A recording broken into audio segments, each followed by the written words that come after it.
We'll call the Rutherford County Board of Zoning Appeals meeting for January 2023 into session. Would you stand for pledge?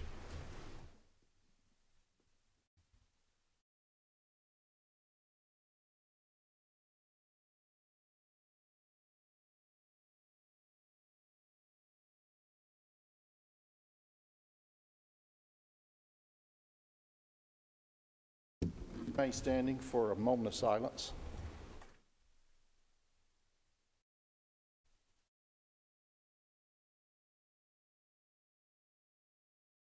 Thank you.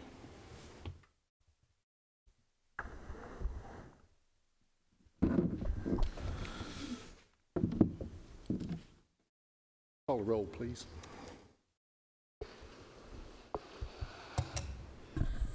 Mike Curtis. Here. Amber Brown. Here. Joe Machoto. Here. Gary Farley. Renee Curtis. Here. Zane Cantrell. Jerry Sartain. Here. We have a quorum. Thank you. Mr. Cantrell being out, I am the co-chairman, or the vice chairman, and I will be chairman tonight for this meeting.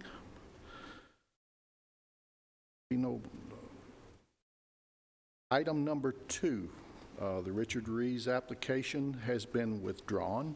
If you're here to hear that tonight, it has been withdrawn and will not be taken up. Would you like to give us the first application, please? BZA 2023-1, Shontay Woods, property located at 3436 Watts Lane.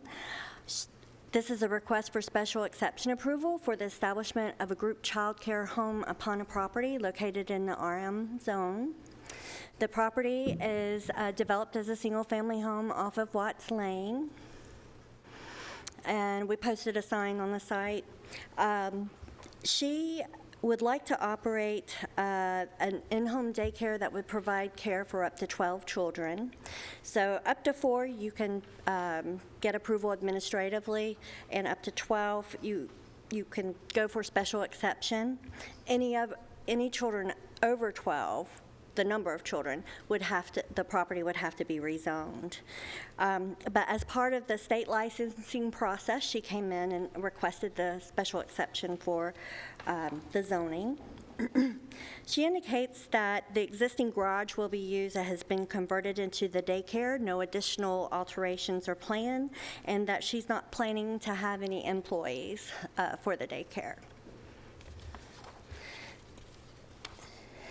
So these are photos of the surrounding area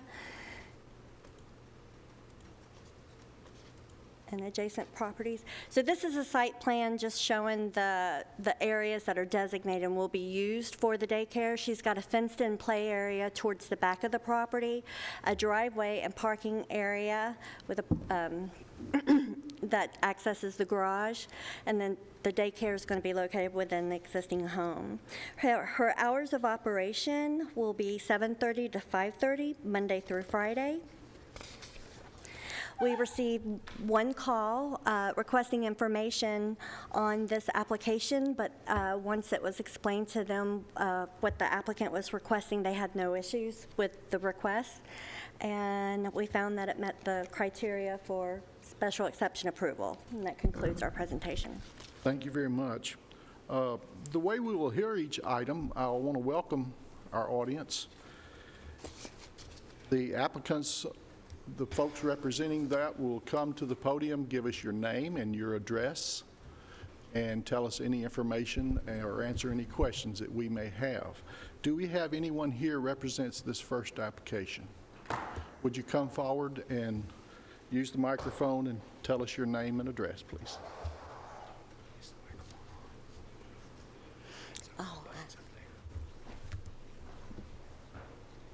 Hello. Hi, I'm Shontay Woods, and my address is 3436 Watts Lane. Do you have any further information that you would like to share with us? Nothing, but I just want to open up a center to provide quality child care that's needed in this area. Do you have any questions? Yeah, one, I actually have a couple. And I guess the first one I'll go with is the ages of the kids that you'll be overseeing? 3 to 5. 3 to 5. So your backyard, will they be doing outside playtime? And are they going to that one play area, or would they ever have a moment where they're running around outside of that play area? It's a fenced-in area. Okay. Where they will play in. And I'll have toys and stuff in there for them to play with. Okay, and then the other question I have is just from like traffic. Danielle, is there a higher like aerial view of that street? Because I'm curious as the parents come in, how they'll be able to come in and out, and if the cars will stack up. That's the only other question I've got. I think it said that she's going to do staggered drop and pick off, so Okay. it's not going to be a line, like a school line. Yeah. I think that's what the paperwork said. Perfect. Yeah. Thank you. That's all I had. Anyone else? Joe? Chairman? Yes, you said you were going to keep 12 children? No, I'll be licensed for 12, but I only do 6. Okay, thank you. I've got a follow-up to Amber's question. Is your driveway big enough in the back there for cars to turn around so they can pull out onto the street instead of backing out onto the street? It is. Okay. Anyone else? One of our stipulations does say that your vehicles have to be arranged where no one has to back out onto the street, so they will be able to turn around. Is that correct? You can't see it, but on there, the back of my driveway, they can come in and they can go out the same way. They don't have to back out. Thank you very much. Got another question? We have thank you very much. I'd like to open this for a public hearing for anyone who'd like to speak in favor or in opposition. You may come forward. There being no one, I'll entertain conversation or a motion. I'll move for approval. I'll second. We have a move for approval and a second. Call the roll, please. Mike Curtis, Yes. Amber Brown, Yes. Joe Machado, Yes, Renee Curtis. Yes. Jerry Sartain. Yes, it is approved. Our next application is by Genaro and Alisa DelCampo on 3330 Shacklet Road. What do you have on that one? Thank you. BZA 2023-3 is a request for special exception approval for the establishment of a rural retreat upon the property located in the RM zoning district. The property is located at 330, I'm not good at reading numbers, Shacklet Road, wow. Okay. And this is an aerial of the property, and the DelCampos came into our office and spoke with everyone, including engineering, planning, fire and building, to discuss their wishes to establish a venue in an existing structure that is on the property. The structure itself is open on all sides. The day that I took the photo, they had some kind of tarp or plastic on it, but the structure itself is open on all sides. It is their intention to hold less than 30 events per year, and with them meeting the minimum acreage and the number of events per year being less than 30, they can apply for special exception. Anything higher than 30 or less than 10 acres would have to go for a plan unit development approval. So their gatherings will be for up to 150 guests. They would take place on the weekends, Friday, Saturday, and Sunday, and will be limited to the hours of 10 a.m. and 10 p.m. The events will be held in the structure. They indicated that it was a 2,600 square foot pavilion, and they do show designated parking areas for the vehicles, and we'll discuss that further. No overnight accommodations are proposed. So if the structure, the use of the structures you changed, then it will require an inspection to determine that the structure is acceptable for a community assembly use or that type of occupancy. And another process the applicant will be required to go through is site plan approval. And so right now, we just have a general concept plan that the applicant prepared themselves, but they would have to, the next step is to hire an engineer to prepare site engineering drawings. And that is the moment where we determine that they meet all of the standards like setbacks, buffers, parking areas, that they meet those requirements. And then it would be considered by the Planning Commission. Now, rural retreats, they typically cause more traffic along the road and noise, so that area will be affected somewhat by that. The applicant has indicated in their materials that they will, make the renter aware of any sound limits that exist or that they follow the regulations. Another item, and I'll just show additional pictures of the site.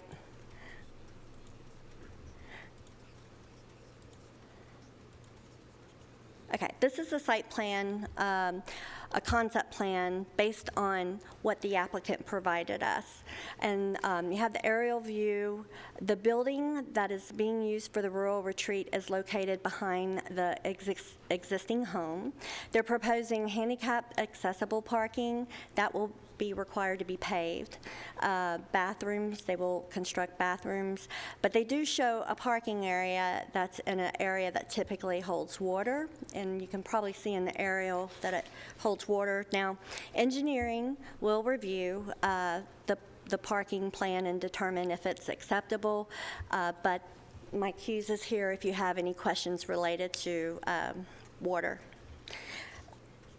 We have received phone calls with concerns on the property, traffic, the typical concerns that you would expect. Apart from that, the site plan review will ensure that all of these requirements that can't be demonstrated at this stage will be met. And so we find that the request meets the criteria for special exception approval.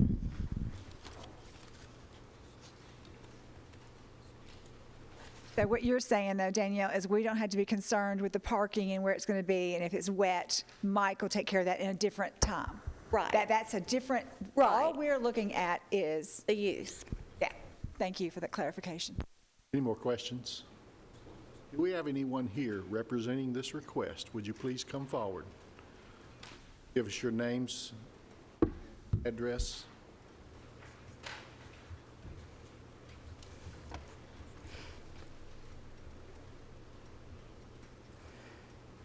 My name's Alisa DelCampo, 3330 Shacklet Road. My name is Genaro DelCampo, 3330 Shacklet Road.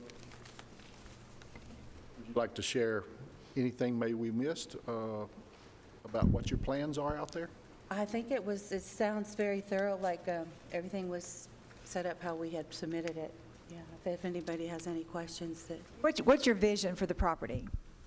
We want to do like weddings, have nice, calm, family-orientated weddings and like baby showers. Some people do bigger baby showers type things. And so it's open structure, so it's kind of rustic, but yet it's kind of elegant. So that's what the vision is, to have something available that.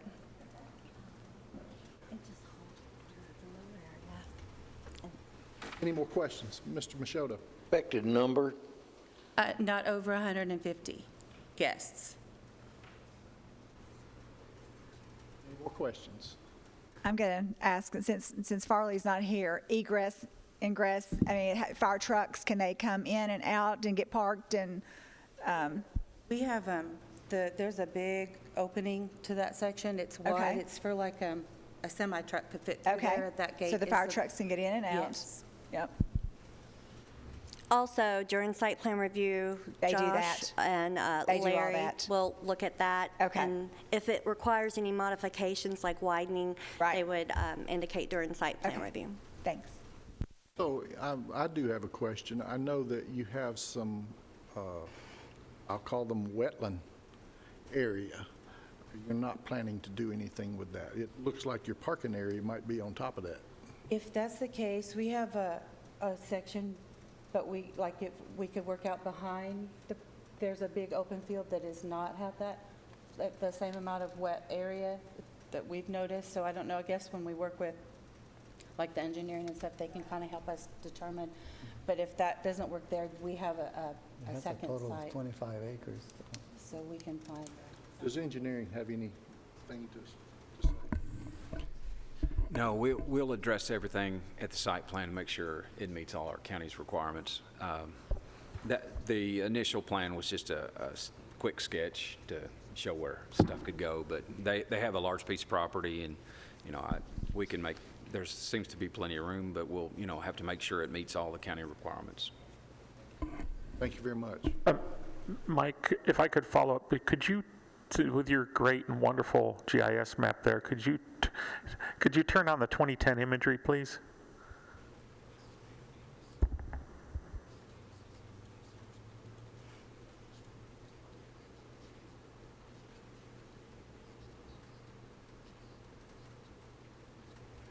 Thank you. So it rained May 1st and 2nd of May 2010 is what Mr. Curtis was talking about.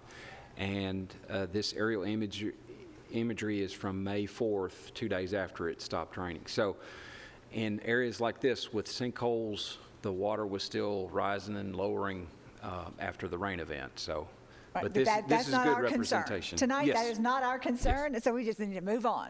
We will address that at site plan stage. Any more questions for our applicants?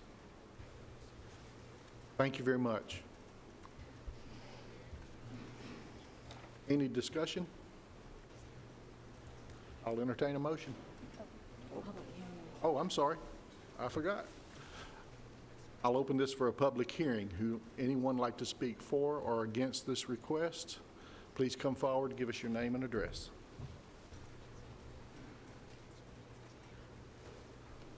I'm Elizabeth Clark, and I live at 3300 Shacklet Road. Yep, there's my house. We are directly next door to the DelCampos, and we are also directly next door to the Sulphur Springs Industrial Complex that they are getting ready to break ground on in February. We have a lot of people in the community that are concerned. They unfortunately could not be here today. First thing I want to say is that DelCampos are really nice people. This is not a personal concern towards them. It is just a quality of life concern for the people in the community. A couple of things we want to bring up first is noise. Currently, the DelCampo family have a lot of parties, and they are very loud. We have people all the way to Sulphur Springs that can hear it in the Miles Farm community. Extremely loud. They're having a great time, but we're not always having a great time because we can't hear anything. In addition to the industrial complex that's going to be right next door to us, we're expecting noise to be an issue, and we are sandwiched in between the two, should this be approved. Now, the other thing is we are in a flood zone here at Shacklet Road at my house, and when it rains heavily, the water is running over our driveway, flooding our driveway, washing away the gravel, and that water goes directly into a sinkhole just on the other side of our fence, and it's not too far away from where they want to put their parking lot at this point. We're concerned with the industrial park on one side and a parking lot on the other side. What is going to happen to our property when we get the inevitable heavy rains? And we will get those. And we carry flood insurance, and flooding is a problem in that area, as you guys all know. So we're just a little bit concerned about that, in addition to the noise. Now, as far as traffic goes, the comment has already been made that the traffic is going to be a factor in this area.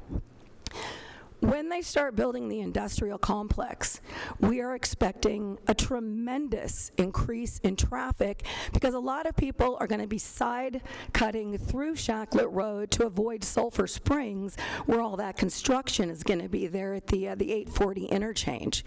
Already, Shacklet Road has a tremendous amount of traffic. When Nissan gets off at 3 o'clock, it's not the quiet, it's just a two-lane county road, and we already see a lot of activity. What's it going to be like with the industrial park and then with a wedding venue on top of that? Now, they're talking about 30-plus events a year.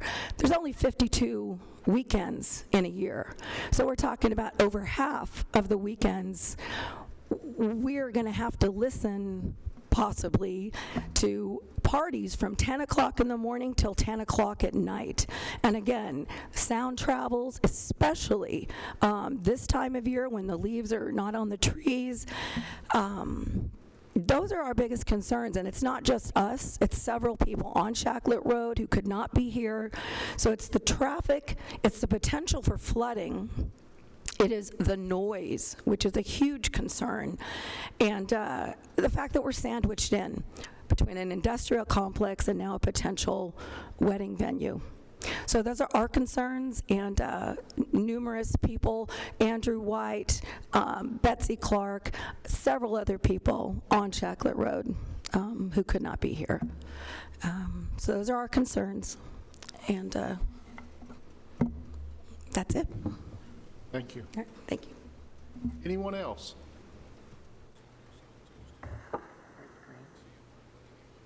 Any further discussion?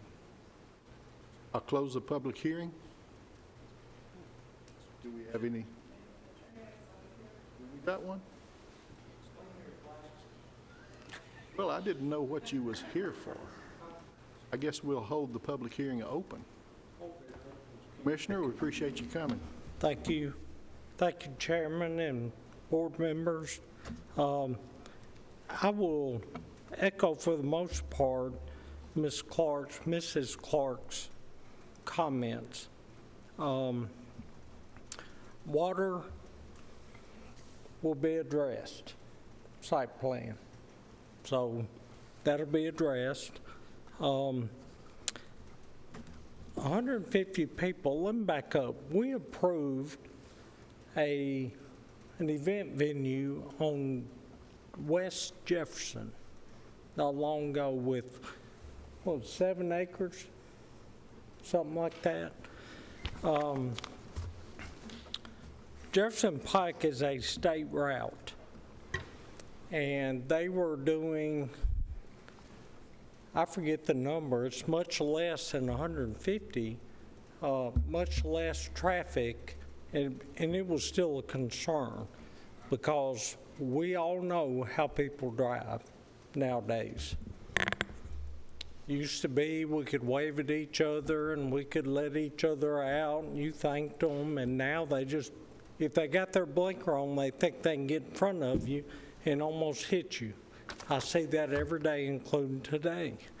So traffic is a concern of mine with 150 guests, potentially 150 cars. Now, realistically, 50 to 75, that's a lot of traffic. And it's not Jefferson Pike. Jefferson Pike's bad enough, but Shacklet, as Mrs. Clark said, that is what I call a country road. That's why I protected that so much over the last several months. So I question 150 guests because the traffic is going to be an issue. There's only 2 ways to go, and there are other less wide country roads out there that people are going to travel on. So that seems a little much. It seems like from the staff report and what I read from the applicant that they were going to monitor and patrol to reduce traffic and handle parking. Well, if you park 75 cars, how are you going to control the traffic? The one on Jefferson Pike has a off-duty deputy, probably a deputy, that's going to kind of look out for traffic and get people in and off the road. In this case, it's pretty dark out there at night, which I like because I live about a mile from there. I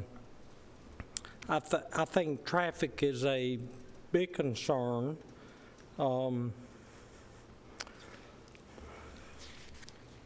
I really wish we could add, as we did on Jefferson Pike, a law enforcement officer out there helping with traffic.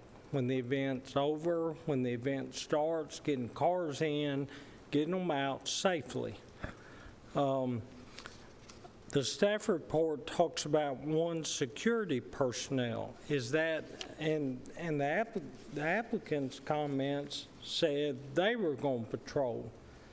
So was the security guy, is he out there to keep everybody peaceful or what? Is he going to do traffic? I really wish we had some sort of traffic control for people coming in and going out and the other people traveling that road every day, because there's a bunch. I just really wish we'd have some sort of control there. Just recently, the county brought up a noise ordinance, and I think this board, when I was on it, we talked about a noise ordinance. And the sheriff told us the other night, there's already a law in place that's enforceable that's called disturbing the peace. So from what I understand, they get a call, they go out, see what's going on, try to quieten people down. If it still persists, they come back and say, break it up and go home. Everybody's out. So the noise part is, I'm not sure that's that enforceable. If you have a noise issue, you have to call the sheriff's office. There's disturbing the peace, and I think there was something else that the sheriff's office will handle. Now, one of the things that was brought up the other night was this application says respectable level.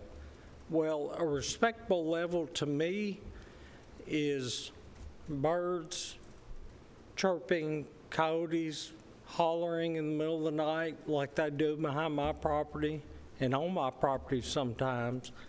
I can deal with that. I have listened to 840, and as Mrs. Clark said, this time of year you can hear 840 twice as much than in the summertime or whatever. But what's respectable noise to me may not be a big issue for somebody else, and everybody's got their own version of that. So I don't know how you control that respectable noise, because everybody's got their own opinion. So the main thing is traffic. That's my main thing. Like I said, potentially 150 cars, realistically 50 to 75 if 2 or 3 people ride together. That's a lot of traffic for that road and the roads beyond. Because Shacklet isn't that long, it's like a horseshoe, and it comes out on Sulphur Springs on both ends. That's a lot of traffic. So I really wish we could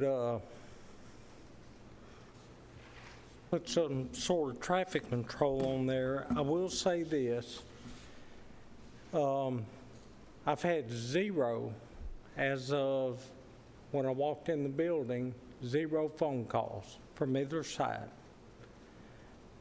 As of yesterday afternoon, I've had no emails, so I've had no contact Send me that, or the agenda, that's how I find out about it, because I look at the agenda every month. So with that in mind, I've had no contact for or against. I'm simply sharing my opinion as the guy that lives a mile down the road. That's just my opinion. And Mr. Farley always likes a recommendation. Here's my recommendation. If they meet all the criteria, you're bound to pass it. That's the way I've understood it the 8 years I was on this board. If you can find a legitimate, reasonable, and probably halfway legal, that's a Nick question, reason to oppose it, like safety of the welfare and safety of the general public, then you can oppose it. But my recommendation is this board looks at all this, looks at a reasonable, legitimate reason to oppose it, and then you can oppose it. If you can't find that, you're bound to pass it. And I thank you for your time, Mr. Chairman. Thank you very much. Yeah, but that's normal. Anyone else? Okay, we will close the public hearing. And we can have more discussion, or I'll entertain a motion. I was going to ask you about buffers. Yeah, they were talking about the noise. That seems like to be a great consideration. So I see all these things that you guys have got on here. Did you recommend one of the three options? Or do you think they're set back far enough that, you know, I'm sorry the leaves fall off the trees, but I mean, Right. realistically, do they need a buffer? So we'll look at the setback or the landscape plan and determine what setback will require. And the plan will determine what buffer type Okay. it falls within. Okay, so that's not, If we find that it's insufficient, we'll go back to them and okay. ask for more. But that's not something that we need to worry about. No, but the site is fairly large. It's and there very are a lot of large. trees. Yeah, yeah. You know, as a matter of discussion, if you wanted to do some type of requiring them to have traffic help from an officer, you might consider, I mean, if they have a 20 people event, that's not going to be necessary. You could put some type of condition upon it where if the event's, say, over 50 people, they're going to have an officer present. That's just a thought. I'm not the one making motions today, but I'm ready for a motion. I have one more additional question for staff.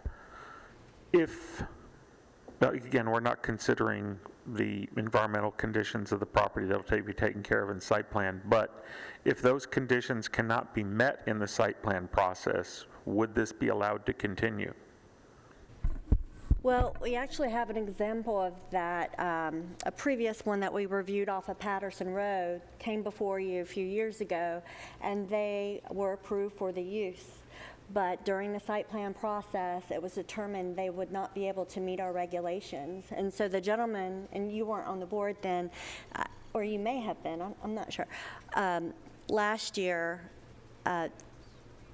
came before you and rescinded that use so that the tax classification would be returned back to ag. That could Okay, also- I don't have anything further. Anyone else? We've got to give these folks an answer. I make a motion that we approve with staff's recommendations, and someone else can worry about the site plans and things like that. So that's I have recommendations. a motion for approval. Do I have a second? I'll second it. Second? Call the roll, please. Mike Curtis, Yes. Amber Brown, Yes. Joe Machoto, Yes. Renee Curtis, Jerry Sartain. Yes, it is approved with the staff's recommendations. Next item is from Lebanon Road Partnership, 5160 Lebanon Pike. What you got on that? Thank you. Application BZA 2023-4 involves the property located at 5160 Lebanon Pike. They're seeking special exception approval for the establishment of a mini storage business upon a property located in the Commercial Services Zoning District. I'm sorry, are we going back? Okay. Right. This is an aerial of the property, and the property itself was recently rezoned to commercial services from RM.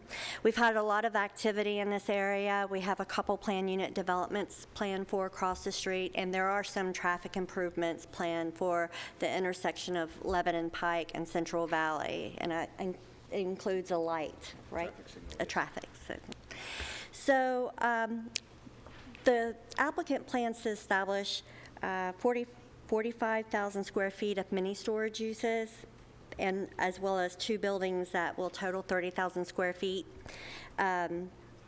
for commercial uses. We're not considering the commercial uses tonight, only the mini storage facility.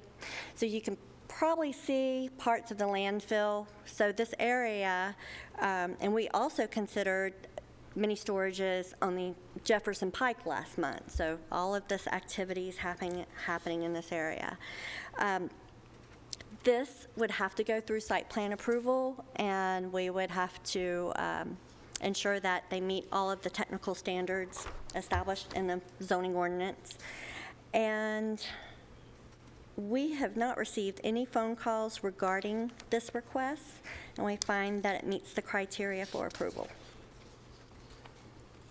And I'll just advance. And just as a note, last month the Board of Commissioners approved an amendment for unit sizes to go from 500 square feet to 750 square feet, and that would also be reviewed during this the site plan review process. And okay, so remember the application that we had requesting a larger unit size. The zoning ordinance at the time had a 500 square foot limit for each individual unit for storage. It has been amended to 750 square feet. And so this is the layout. It's a conceptual. It's subject to change during site plan review. And that concludes my presentation. Do we have any questions for staff? Do we have an applicant for this request? If you would come forward, state your name and address. Give us any additional information you may have.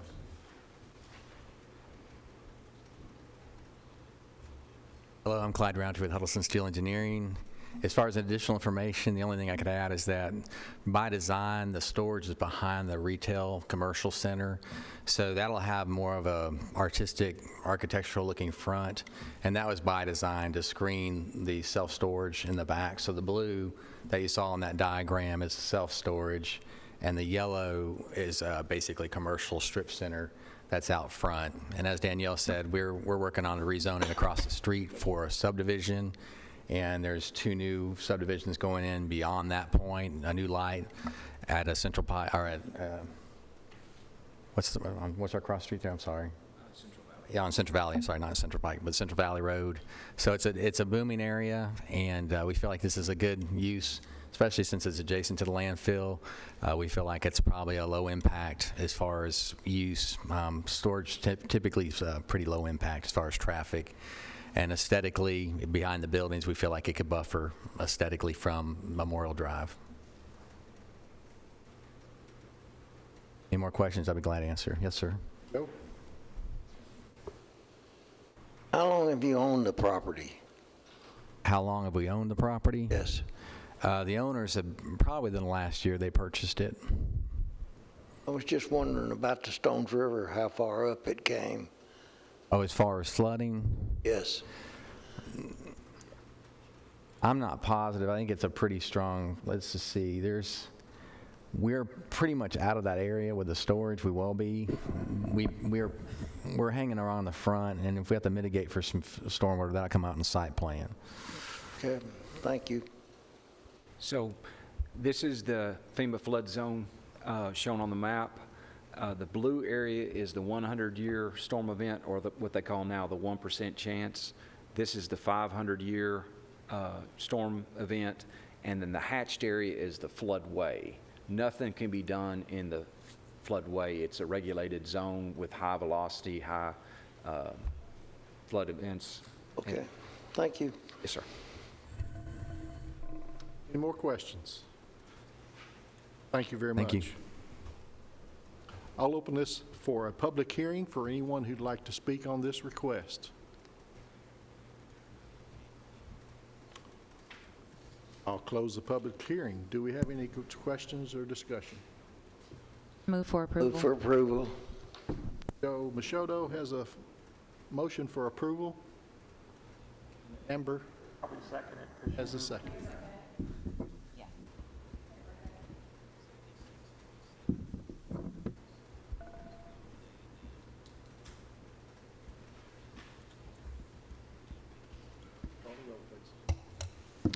Mike Curtis, Yes. Amber Brown, Joe Machado, Yes. Renee Curtis, and Jerry Sartain. Yes, it is approved. Okay, that concludes all of the items that we have before us. We do have board business. Our county planner has a presentation for us and would come forward and tell us what it's all about.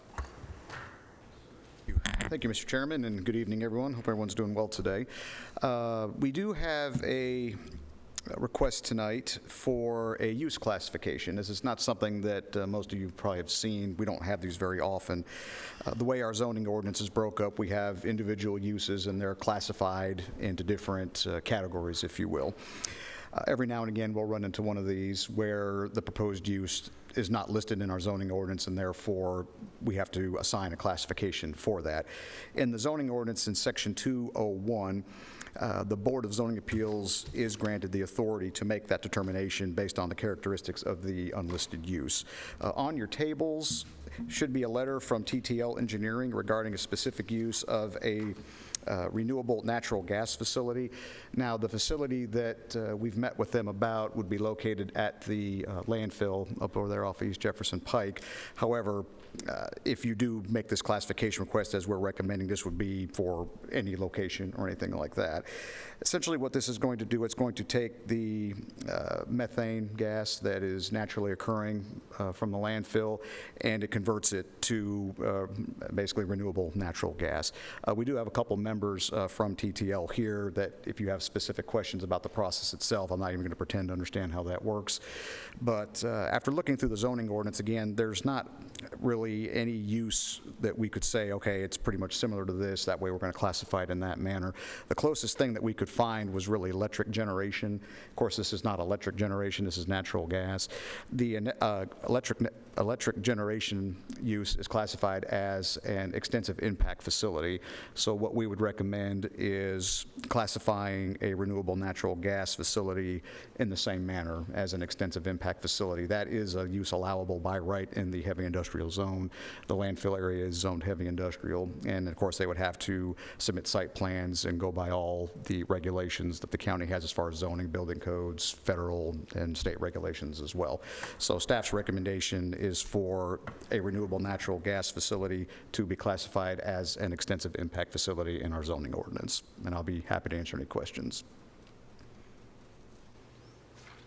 And that's the closest thing that you found that would somewhat address it? Is that right? I believe it is. That's really one of our most restrictive classifications, quite frankly, just looking at the range of where it's allowed. It's really just heavy industrial. There's not a whole lot of areas where that is allowed, especially by right. Is this when you go down the road, you see the flame that comes up? That's, I mean, I think that's something separate. I think, as I understand their site plan, there is that element there, but I think what's there now is, it's not that. Okay. That's just burning whatever else it is. What is the benefit for our county on making this classification? Well, the benefit for the county is that allows any applicant that wants to move this forward to be able to do so. That way we can review plats and plans. As of right now, it's not listed in our ordinance, so it's just not permitted. Okay, so it's just, right now, it's Yeah, just not this is permitted? just, yeah, you're, Okay. and let me make sure that I'm clear. By classifying this, you're not approving anything. All Okay. all you're doing is putting it in the ordinance. That way they can make an application, or anybody can make an Right, there's an application. option. Right. Okay, thank you. Any more questions?